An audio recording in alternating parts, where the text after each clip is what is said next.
Good evening mga boss.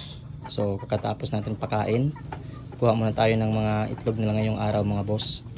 So ito. So dito. Spoil na natin yan.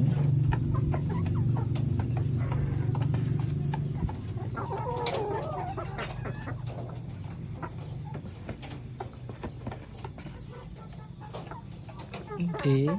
Yan, meron pa dyan yan.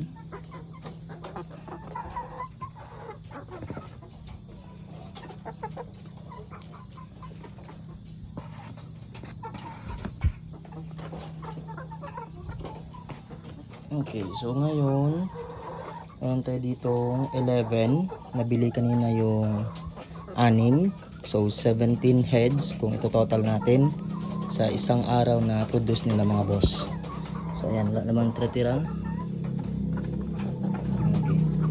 So gabi tayo kumukuha ng itlog nila boss para matingnan natin kung ilan na yung production nila araw-araw. So konti pa rin ito mga boss, 17 or 18, di pa tayo nakakakalahati.